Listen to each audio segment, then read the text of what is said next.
இன்னைக்கு உலகம் வேறொரு இடத்துக்கு போய் கொண்டிருக்கிறது. நம்ம கண்ணுக்கு முன்னாடி அதை அவங்க சொல்லிக்கிட்டு இருக்கிறாங்க. ஆனா பிசாசு உங்க கண்ணுக்கு அதை மறைக்கிறான். இந்த மேற்கு அப்புறம் உலகளாவிய பல மாற்றங்கள் நடக்கும். கடைசி காலத்துல ஜனங்க எப்படி இருப்பாங்கன்னா உணர்வில்லாத இருதயத்தோடு கூட இருப்பார்கள்னு பைபிள் சொல்லுது. நல்லா கவனிங்க. வலது கைக்கும் நெத்திக்குமான வேலை இப்பொழுது ரெடியாகி விட்டது. அதற்கான ஒரு வேலையைத்தான் கொரோனா நேரத்தில் செஞ்சாங்க. நீங்களும் அதற்கு நல்லபடியாக ஒத்துழைப்பு கொடுத்தீங்க. நல்லபடியாக அதுக்கு ஒத்துழைப்பு கொடுத்து கையிலையும் நெத்திலையும் முத்திரை போடுறதுக்கு நாங்கள் ரெடின்னு நீங்கள் சொல்லாமல் சொன்னீங்க. என்னங்க சொல்கிறீங்க அப்படின்னு கேட்டால் இதை நீங்கள் பார்த்துருப்பீங்கன்னு நினைக்கிறேன். இதுக்கு பேர் ID 2020 அப்படின்னா என்னங்க அப்படின்னு கேட்டிங்கன்னா கவனிங்க. இப்போது கொரோனா முடிஞ்ச உடனே நம்ம எல்லாருக்கும் ஒன்று சொன்னாங்க. இந்த வேக்சின் போட்ட பிறகு ஒரு ரூல் ஒன்று போட்டாங்க ஆல் ஓவர் த வேர்ல்டு. என்ன ரூல் போட்டாங்க?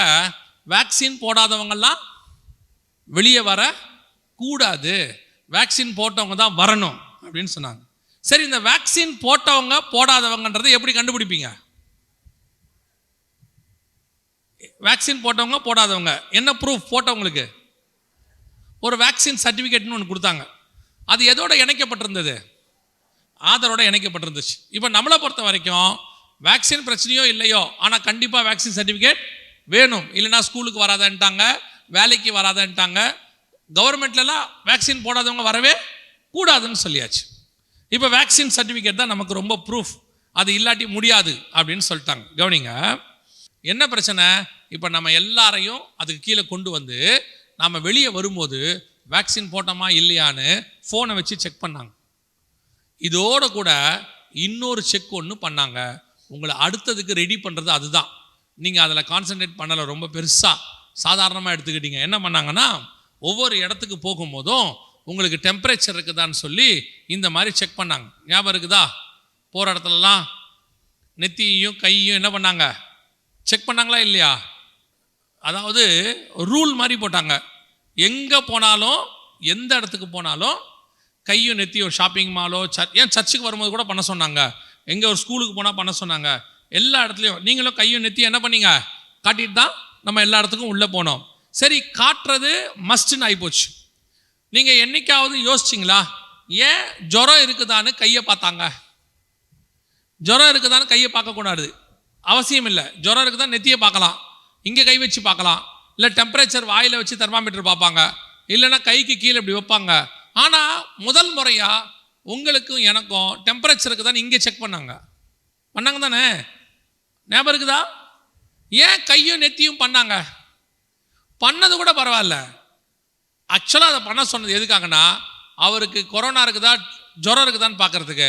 எங்கேயாவது செக் பண்ண இடத்துல உங்கள் நம்பரையும் டெம்பரேச்சரையும் எழுதுனாங்களா? போகிற இடத்துல நியாயமாக எழுதணும். ஒரு நோட்டு வச்சு இவங்க நம்பர், அவங்களுக்கான டெம்பரேச்சர் எழுதணும். எழுதுனாங்களா? அப்புறம் எதுக்கு செக் பண்ணாங்க? அதுக்கு ஒரு காரணம் இருந்துச்சு. என்ன காரணம்னா, இப்போ அடுத்து இதை விட மோசமான ஒரு பேண்டமிக் வருது. அந்த பேண்டமிக்கில் நம்ம அத்தனை பேருக்கும் இந்த ID 2020 போகிறதுக்கு WHO வேர்ல்டு ஹெல்த் ஆர்கனைசேஷன் எல்லா நாட்டுக்கிட்டையும் சைன் பண்ண சொல்லி டாக்குமெண்ட் அனுப்பிட்டான். இங்கே இருக்கு பாருங்க, குளோபல் அக்ரிமெண்ட், உலகளாவிய ஒரு அக்ரிமெண்ட் போட்டாச்சு. ஜனவரி மாதம் போட்டாங்க. இது மேலே யாரு பாருங்க, வேர்ல்டு ஹெல்த் ஆர்கனைசேஷன், உலக சுகாதார மையம். இந்தியாவுக்குள்ள அனுப்பியாச்சு. இவன் என்ன, இப்போ நான் உங்களுக்கு என்னன்னு சொல்கிறேன், இங்கே இருக்கு பாருங்க, இப்படி இருக்கு பாருங்க. இவர் தான் சொல்லியிருக்கிறாரு. இவர் என்ன சொல்கிறாரு அப்படின்னு கேட்டிங்கன்னா, வருகிற மே மாதத்துக்கு அப்புறம், இன்னும் இப்போ இது மார்ச் ஏப்ரல் மேக்கு அப்புறம் உலகம் முழுக்க, இப்போ நான் சொல்கிறதையெல்லாம் கவனிச்சிட்டே வாங்க, கதை சொல்லலை. நாங்கள் ஒவ்வொரு விஷயத்தையும் சொல்லும் போது நான் ப்ராஃபஸி சொல்கிறதில்ல, நான் தீர்க்கதரிசி இல்லை, பைபிளில் உள்ளதை மட்டும்தான் சொல்கிறோம். ஆமோஸ் சொல்கிற மாதிரி நான் தீர்க்கதரிசியும் இல்லை, தீர்க்கதரிசியின் புத்திரனும் இல்லை. ஆனால் பைபிளில் உள்ள தீர்க்க தரிசன வசனத்தை என்ன நடக்குதுங்கிறத எக்ஸ்பிளைன் பண்ணி சொல்கிறோம். அவ்வளோதான் எங்கள் வேலை. ஆவியானவர் கொடுத்தது அவ்வளோதான். ஆனால் நீங்கள் அதை ஒரு கதை போல கருதுகிறீர்கள். ஏதோ ஒரு விஷயத்தை கதை கேட்டு போகிற மாதிரி போகிறீங்க. உங்களுக்கு எச்சரிப்பு கொடுக்கறதுக்கு தான் இந்த மீட்டிங்லாம் நடத்துகிறோம், கதை சொல்கிறதுக்கு இல்லை.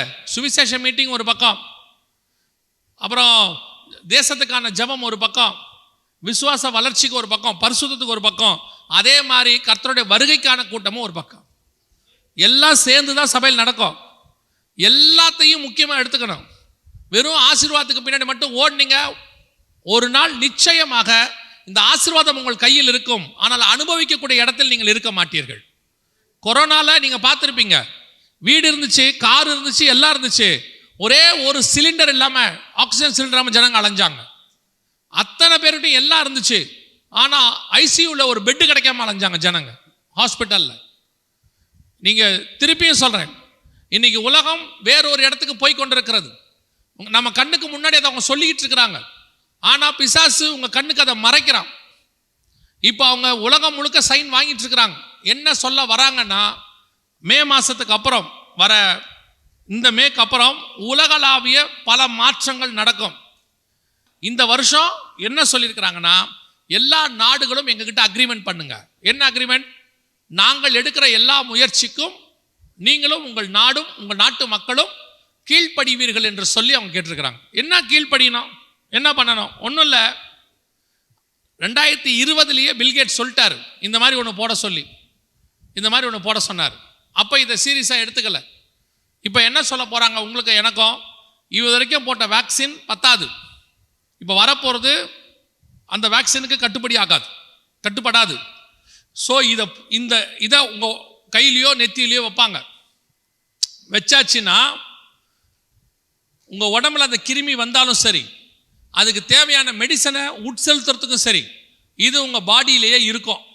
அந்த கிருமி வந்தோடனே இதுவே காட்டி கொடுத்துரும். இது உள்ள ஒரு சிம் கார்டு மாதிரி ஒன்று இருக்குது, உங்கள் கையிலையோ நெத்திலையோ வச்சுருவாங்க. இதுக்கு பேர் பயோசிப்னு பேர் வச்சுருவாங்க. இது கிருமி வந்த உடனேயே நீங்கள் ஹாஸ்பிட்டலுக்கு போய் உங்கள் கையை வச்சாலே அந்த கிருமி உங்கள் உடம்புல இருக்குதா இல்லையான்னு இது சொல்லிடும். அதுக்கப்புறம் இது உங்கள் டிஜிட்டல் ஐடி, இங்கே சொல்கிறான் பாருங்க, இதுதான் டிஜிட்டல் ஐடி. அப்படின்னா என்ன சொல்கிறது? யூரோப்பியன் யூனியன் இனிமேட்டு உங்கள் கையில் இருக்கிற எந்த கார்டும் யூஸ் ஆகாது. எல்லா கார்டையும் இந்த 3ஆம் உலக யுத்தத்தோடு கூட முடிவு கொண்டாந்துருவாங்க. எல்லாமே டிஜிட்டல். இப்போவே உங்களை எல்லாத்தையும் டிஜிட்டலுக்கு மாற்றிக்கிட்டு இருக்கிறாங்க. மாற்றுறாங்க தானே? பண பரிமாற்றம் முழுக்க என்ன செஞ்சுட்டாங்க? டிஜிட்டலுக்கு மாற்றியாச்சு. நீங்கள் ஆன்லைன் கிளாஸ் டிஜிட்டல் ஆயிடுச்சு, ஒர்க் ஃப்ரம் ஹோம் டிஜிட்டல் ஆயிடுச்சு, எல்லாமே டிஜிட்டல். அதாவது எல்லாமே கம்ப்யூட்டர் பேஸ் பண்ணி, உங்கள் உடம்பை பேஸ் பண்ணி. இப்போ என்ன பண்ண போகிறாங்க அப்படின்னா, உங்கள் கையில் இதை போட்டுருவாங்க. நீங்கள் இனி எங்கே போனாலும், ஒரு வெளிநாட்டுக்கு போகிறவங்க இப்போ மாற்றியாச்சு. நான் பார்த்துட்டு வந்ததை சொல்கிறேன். சிங்கப்பூருக்கு போய் மீட்டிங்காக போயிருந்தோம் பிப்ரவரி மாதம். போகும்போது நம்ம பாஸ்போர்ட்டில் உள்ளே போனால் ஸ்டாம்ப் போடுவாங்க தெரியுமா? விசா ஸ்டாம்ப் கிடையாது. இப்போ விசா ஸ்டாம்பிங் கிடையாது. நீங்கள் போன உடனே அங்கே ஒரு ஸ்கேனர் மிஷின் இருக்கும், அதில் பாஸ்போர்ட்டை வைக்கணும். வச்ச உடனே 3 செகண்ட் 4 செகண்ட் பாஸ்போர்ட் ஸ்கேன் பண்ணியாச்சு. உங்களுடைய பாஸ்போர்ட்டை செக் பண்ணி அது பர்மிஷன் கொடுத்துருச்சு. உள்ளே போனோம், போய் நின்ன உடனே முழுசாக ஒன்று ஸ்கேன் பண்ணிச்சு. அது அடுத்த 5 செகண்ட் ஸ்கேன் பண்ணிவிட்டு டோர் ஓப்பன் ஆச்சு. நீங்கள் சிங்கப்பூருக்குள்ளே போகலான்ட்டான்.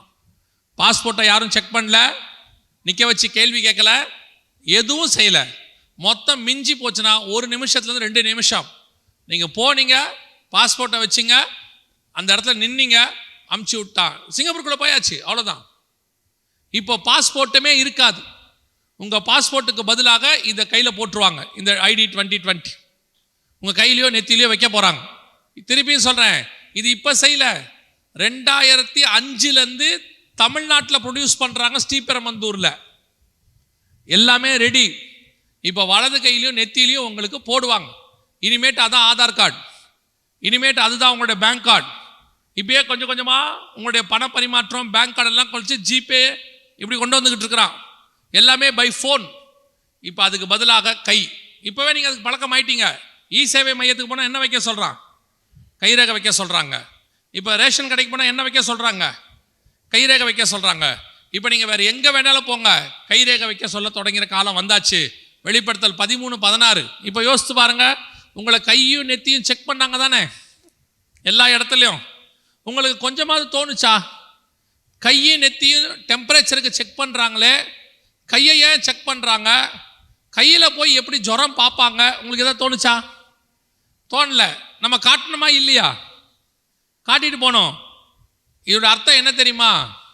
இதே வசனம் நமக்கு தெரியும். இந்த காரியம் நம்ம கையிலேயே ஒரு 50 வருஷமா பைபிள் இருக்கு. இதை பற்றின செய்திகளை நாங்களே 20 வருஷமா கொடுக்குறோம். அதுக்கு முன்னாடியிலேருந்து பரிசுத்தவான்கள் கொடுத்துக்கிட்டு இருக்கிறாங்க. இவ்வளவும் தெரியும்.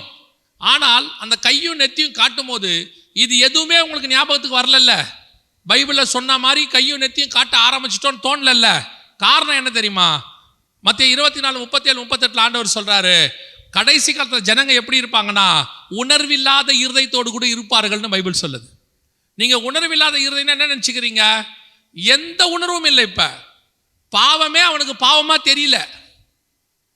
ஒரு காலத்தில் நமக்கு பாவமா தெரிஞ்சதெல்லாம் இன்னைக்கு சாதாரணமான விஷயமா மாறிடுச்சு. பைபிளில் சொன்ன வசனங்கள் எல்லாம் இன்னைக்கு சாதாரணம். அவனுக்கு அது உணர்வே வரமாட்டேங்குது. இப்போ இவ்வளோ பெரிய விஷயம் நடக்குது.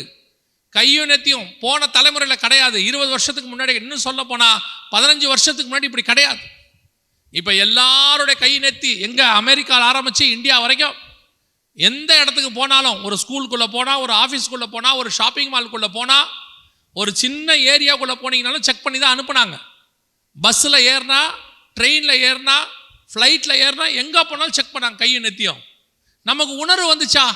ஐயோ, பைபிளில் சொன்ன மாதிரியே நடக்குதே, கையும் நெத்தியும் காட்டுறோமே, இது இல்லாமல் முடியாதுன்னு 17ஆம் வசனம் சொல்லுதே, நாம் அந்த இடத்துக்கு வந்துட்டோமே தோணுச்சா?